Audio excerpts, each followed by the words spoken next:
Hello viewers, आज का जो हम एक पहला लेक्चर है, पहली क्लास है हमारी ग्राफिक्स डिजाइनिंग के कोर्स के लिए, शॉर्ट कोर्स के लिए। उसका आज आपको एक सॉफ्टवेयर के बारे में आज हमने बताना है और उसका ये आज टूर लेक्चर है। मैंने आपको बेसिकली एक टूर करवाना है उस सॉफ्टवेयर का, ताकि आप लोग उससे बहुत ज़्यादा फ्रेंडली हो जाएं, उसके इंटरफेस से आपको थोड़ी दोस्ती हो जाए। मैं एक बात बताऊं, ये आज का लेक्चर बेसिकली बिगिनर्स के लिए है, लेकिन इसका हरगिज़ ये मतलब नहीं है कि जो एक्सपर्ट्स हैं, जो प्रोफेशनल है, वो इसको नहीं देखेंगे। यकीनन उनके लिए भी आज के लेक्चर में कुछ अच्छा और कुछ नया उनको लाजमी मिलेगा।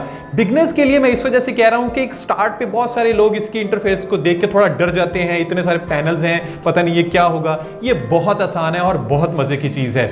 जिस तरह के हमने इस सॉफ्टवेयर को पढ़ना है, इसका नाम है एडोब फोटोशॉप। ये बेसिकली इमेज एडिटिंग का सॉफ्टवेयर है। ये इसका नाम ही डिस्क्राइब करता है कि ये बेसिकली इमेज को एडिट करने के लिए सॉफ्टवेयर है। मैं हूं आपका टीचर अहमद आफरीदी और मैंने तकरीबन जब फोटोशॉप स्टार्ट करना शुरू किया था वो है शायद सिंस 1992 से मैं ये फोटोशॉप कर रहा हूं। और मुझे अच्छी तरह याद है जब मैंने फोटोशॉप को करना शुरू किया था तो मैं बहुत एक्साइटेड था कि आप इसमें कुछ भी कर सकते हैं। तो मैंने अपनी जो सबसे पहली पिक्चर बनाई थी वो अपना फेस काट के हॉलीवुड के एक हीरो हैं आर्नल्ड श्वार्ज़नेगर, उसके बॉडी पे लगा दिया था ताकि मैं ज़रा हैवी वेट लगूं। तो वो मुझे अच्छी तरह याद है कि मैंने सबसे पहली अपनी पिक्चर वो लगाई थी। लेकिन जब आहिस्ता आहिस्ता मैं इसके साथ काम करता गया तो फिर मुझे पता लगा कि ये कितनी बड़ी दुनिया है और ये कितना इसमें वाइड स्कोप है। आप जस्ट सोचें, ये आपको उसके करने की फैसिलिटी देता है। आप जस्ट इमेजिन करें, आप इसमें काम कर सकते हैं। ये एक ऐसा सॉफ्टवेयर है जिसमें कोई लिमिटेशन नहीं है, आप अपनी इमेज के साथ कुछ भी कर सकते हैं। Photoshop is a most advanced and comprehensive editing software in which you can perform every kind of adjustment, compositing and retouching. That is why I love it. I love it. There is absolutely no restriction whatever you want to do with your picture. आज का जो एक important चीज इसमें मैंने आपको बताना है कि हम फोटोशॉप के ओपन कैसे करेंगे, ये आपको दिखेगा कैसे, आप इसको अपने सिस्टम में ओपन जब करेंगे तो इसके साथ आपने बिहेवियर इसका क्या होगा, उसके बारे में आज का ये हमारा सॉफ्टवेयर है। So let's jump into the Photoshop.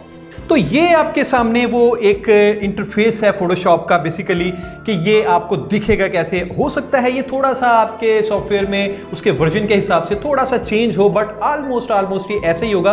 और इसको हम कस्टमाइज कैसे कर सकते हैं आज मैं ये भी आपको बताऊंगा। इसमें सबसे पहले तो आप देख रहे होंगे यहाँ पे ये आपके पास एक टूल बार है।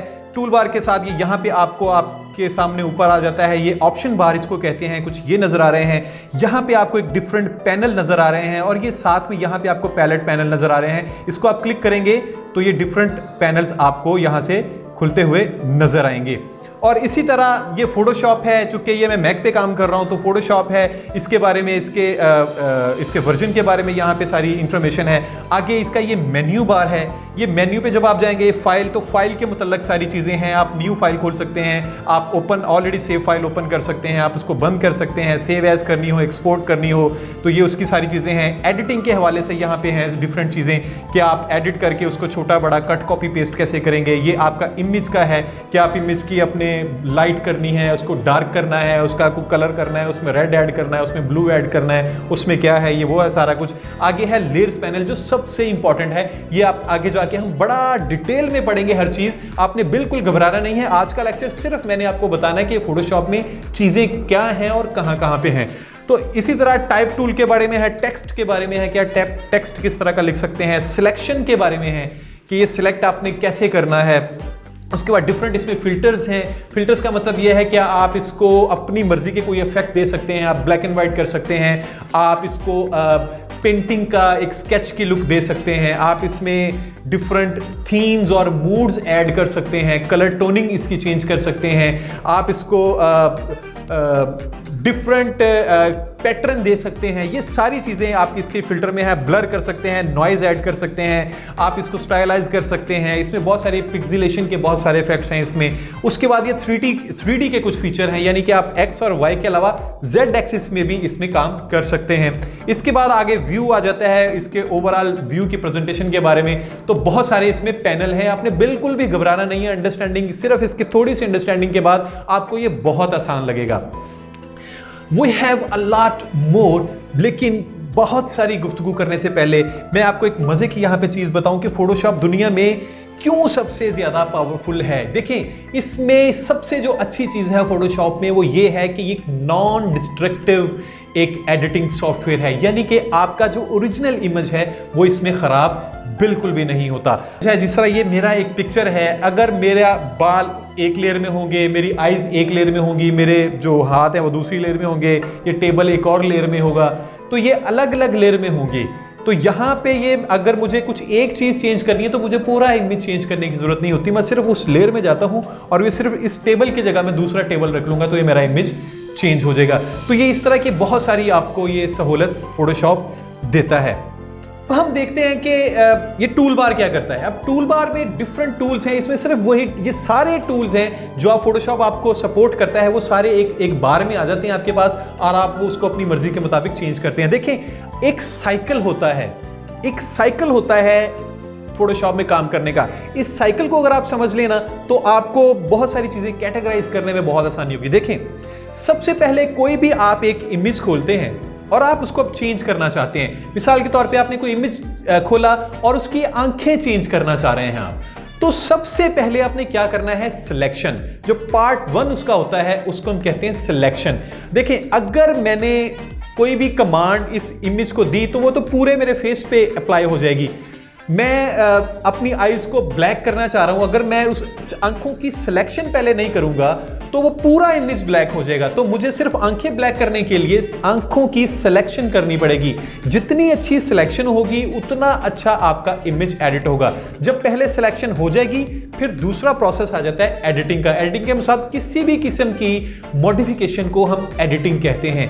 एडिटिंग मिसाल के तौर पे मैंने आंख छोटी बड़ी कर दी, आंख कम खुली थी ज्यादा खोल ली, आंख ज्यादा बड़ी थी मैंने थोड़ा उसको कम कर दिया, आंख में कोई मैंने उसको रेडिश कर दिया, आंख को मैंने ब्लूइश कर दिया, ग्रीनिश कर दिया या उसको ब्लैक कर दिया, ये मैंने एडिटिंग कर दी। देन आप आ जाते हैं इसके एक्सपोर्ट और सेविंग को। सेव करने का भी इसका एक प्रोसेस है कि आपको ये बिल्कुल मल्टी लेयर्स में सेव करने की सपोर्ट देता है। आप डिफरेंट लेयर्स में इसको सेव कर सकते हैं ताकि दोबारा जब आप इमेज खोलें तो आपको सारी चीजें अलग अलग मिलें और आपका ओरिजिनल इमेज वो खराब ना हो। तो ये देखें, जिस तरह हमारे पास ये टूल बार है, यहाँ पे हमारे पास सिलेक्शन के स्टार्ट पे कुछ टूल्स हैं।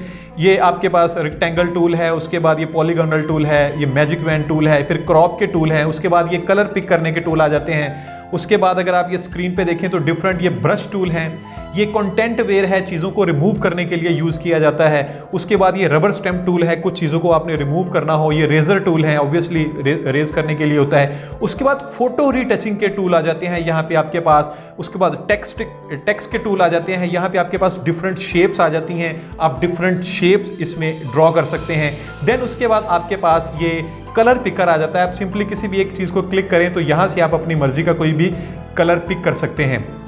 अब ये सारा कुछ मैं बता रहा हूं, हम बहुत डिटेल में पढ़ने वाले हैं, लेकिन सिर्फ आपकी आज का जो टूर है वो सिर्फ एक हल्की सी अंडरस्टैंडिंग मैंने इसकी करवानी है। तो यहाँ पे आपके कलर पिकर हैं, आप अपनी मर्जी का फोरग्राउंड और बैकग्राउंड का कलर भी चेंज कर सकते हैं। उसके बाद अगर आप देखें, मैं मल्टीपल फाइल में जाता हूं और मैं ओपन में अगर जाता हूं तो ये मैं मल्टीपल इमेजेस खोलता हूं। मिसाल के तौर पे आप जितने मर्जी इमेजेस खोलें, इमेज खोलने के भी इसमें 2, 3, 4 तरीके हैं। देखें, मैं ये इमेज खोलता हूं, मिनिमाइज करते, मैंने कोई इमेज खोलना है तो मैं इसको डबल क्लिक कर दूंगा तो ये एक एक्सप्लोर पैनल में चला जाएगा, तो आप इसको खोल सकते हैं। आप यहां से अपनी मर्जी की सिलेक्शन कर सकते हैं। मैं फिलहाल इसको ओपन नहीं कर रहा। दूसरी बात, आप फाइल में जाएं और इसके ओपन में चले जाएं तो यहां से आप दोबारा उसको ओपन कर सकते हैं। अगर आप एक पैनल में जाएं और यहां पे जाके अगर आप उसको खोलना चाहें तो यहां से आप ड्रैग एंड ड्रॉप भी कर सकते हैं। देखिए, मैंने तीनों इसको ड्रैग एंड ड्रॉप भी ये कर दिया तो ये तीनों इमेज ये ओपन हो गए हैं।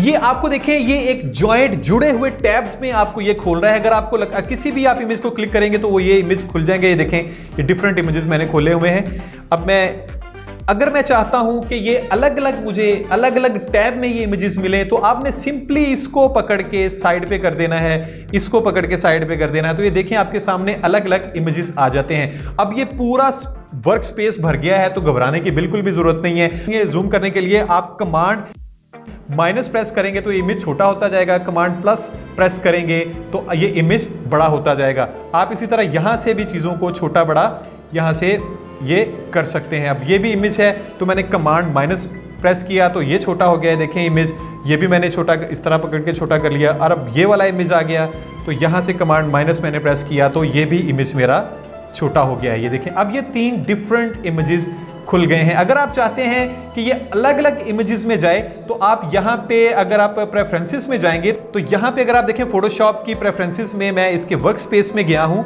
तो यहाँ पे अगर आप लिखते हैं ओपन डॉक्यूमेंट एज टैब, इसको अनचेक कर दें तो ये आपको अलग अलग ओपन करेगा, लेकिन इसकी वैसे जरूरत कोई नहीं, आप इसको फिलहाल ओके कर दें। और अगर मैं चाहता हूँ ये वापस दोबारा टैब में एक ही टैब में आ जाए ताकि ये अलग अलग मुझे ना मिले, तो मैं सिंपली इसको विंडोज में जाके इसके यहाँ पे अरेंज में इसको कंसोलिडेट ऑल टैब्स, तो ये देखें ये उस तरह आ जाएगा।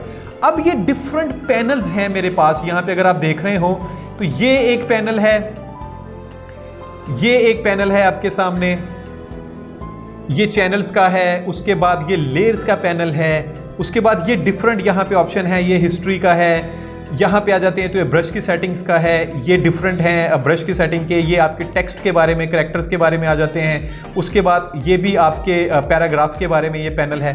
अब ये डिफरेंट पैनल है, आपको परेशान होने की जरूरत नहीं है कि ये क्या है क्या नहीं है, हर पैनल के बारे में हम बहुत डिटेल से आगे जाके पढ़ने वाले हैं। मैं सिर्फ आपको इसकी शक्ल के बारे में बता रहा हूँ, आपने घबराना नहीं है। कुछ लोग तो इसको देख के ही थोड़ा परेशान हो जाते हैं कि पता नहीं ये इतनी सारी चीजें हैं, ये क्या करना है, इसका क्या नहीं करना, तो बिल्कुल घबराने की जरूरत नहीं है, ये बहुत सिंपल है। छोटी छोटी चीजें आपको बताऊंगा, आपको ये इतना आसान लगेगा जैसे जैसे आप पानी पी रहे हैं, एक गिलास में से पानी पी रहे हैं, इतना आसान है ना, ये इतना आसान हो जाएगा। अब ये देखें, अब एक चीज होती है वर्क स्पेस। अगर आपको ये बहुत मुश्किल लग रहा है और आपको लग रहा है कि ये इतने सारे जो पैनल्स खुले हुए हैं, इतने सारे जो टैब्स बने हुए हैं, मुझे इनकी जरूरत नहीं है, तो आप सिंपली इनको क्लिक करें और यहां से क्रॉस कर दें। ये भी क्रॉस में कर रहा हूं, ये भी क्रॉस कर रहा हूं, फिर इनको क्लिक कर दें, इनको पकड़ के जहां पे रखना चाहें और यहां से आप इसको क्रॉस कर दें तो ये बंद हो जाएंगे। देखें, आपने कोई चीज अगर ढूंढनी है, आप चाहते हैं कि सिर्फ आपको लेयर का पैनल या सिर्फ टेक्स्ट का पैनल या सिर्फ कलर का पैनल चाहिए, तो आप अपनी वर्क स्पेस भी बना सकते हैं। ये भी एक बाकायदा वर्क स्पेस है। अगर आप फोटोशॉप में जाएं तो यहां पे विंडोज में अगर आप जाएंगे तो बाय डिफॉल्ट उन्होंने अपनी भी कुछ वर्क स्पेस बनाई हुई है। जिस तरह ये डिफॉल्ट को अगर मैं क्लिक करता हूं तो ये देखिए उन्होंने डिफॉल्ट वर्क स्पेस बनाई हुई है। अगर मैं विंडोज में वर्क स्पेस में जाऊं और ग्राफिक्स और वेब के लिए देखूं तो ये उन्होंने अलग से एक, ये देखिए टैब डिफरेंट हो गए हैं तो वो बनाए हुए हैं। इसी तरह विंडोज में जाएं, दोबारा वर्क स्पेस में जाएं तो यहाँ पे फोटोग्राफी के लिए जाएं तो फोटोग्राफी के लिए यहाँ पे अलग से जो फोटोग्राफी में इस्तेमाल होने वाली ज्यादा चीजें हैं उनको रख के आप एक वर्क स्पेस उन्होंने बनाया हुआ है। यही वर्क स्पेस आप अपना भी बना सकते हैं। मिसाल के तौर पे मुझे अभी कुछ भी और करने की जरूरत नहीं है, मुझे सिर्फ लेयर पैनल चाहिए था और टूल बार पैनल चाहिए था, तो ये मैंने सबको यहां से बंद कर दिया। ये देखें, मुझे सिर्फ लेयर पैनल चाहिए था, ये मैंने सबको बंद कर दिया है। ये एक लेयर पैनल रखा है मैंने, और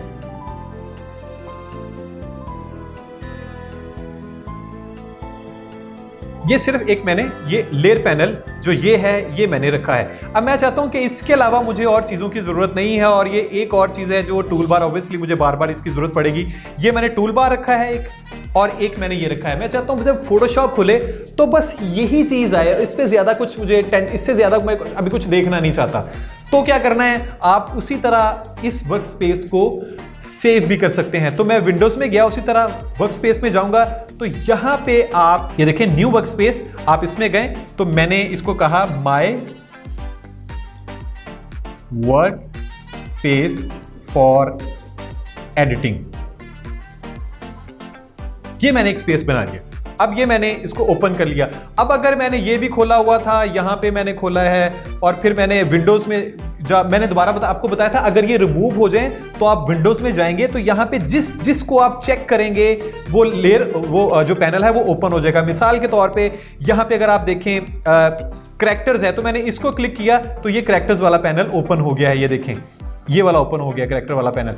मैं और विंडोज में गया हूं तो मैंने इन्फो के लिए गया तो ये इन्फो का पैनल ओपन हो गया। अब ये मेरा वर्क स्पेस तो दोबारा चेंज हो गया है, तो आपने घबराना नहीं है। आपने सिंपली जाना विंडोज में और वर्क स्पेस में जाके reset my work space for editing, इसको क्लिक कर देंगे तो जो आपका पहले वाला वर्क स्पेस था ये वही वापस आ जाएगा। तो ये सिंपल सा एक है कि जो पैनल आपको चाहिए सिंपली आप वो खोल लें, लेकिन मेरी रिकमेंडेशन ये है कि लेयर वाला पैनल और ये टूल बार पैनल ये आपको बहुत जरूरी चाहिए। इनको आप खोलें, इसका एक वर्क स्पेस बना लें और आप फाइल इमेज ओपन करना शुरू कर दें। ओपन करने के लिए मैंने आपको तरीका बता दिया है कि आप वर्क स्पेस में डबल क्लिक कर सें, कहीं पे भी आप डबल क्लिक करेंगे तो ये ओपन चला जाएगा। आप फाइल में चले जाएं, ओपन कर दें तो ये नई फाइल खोल देगा। आप किसी ब्राउजर में चले जाएं और इसको पकड़ के ड्रैग करके उधर ड्रॉप कर दें तो ये फाइल इमेज में ओपन हो जाएगा। उम्मीद है आज के जो इंटरफेस के बारे में आपको सारी चीजें समझ आ गई होंगी। अगले लेक्चर में हमने जो बेसिकली हमारा पहला लेक्चर होगा उसमें हम देखेंगे कि आप कोई भी डॉक्यूमेंट ओपन कैसे कर सकते हैं, उसकी एडिटिंग कैसे कर सकते हैं और उसको फिर सेव कैसे कर सकते हैं। ये हमारा पहला लेक्चर होगा। उम्मीद है आज के इंटरफेस के बाद आपको अपना इंटरफेस बनाने में कोई किसी किस्म की प्रॉब्लम नहीं आएगी। सो मिलते हैं अपनी अगली क्लास में। Till then bye bye.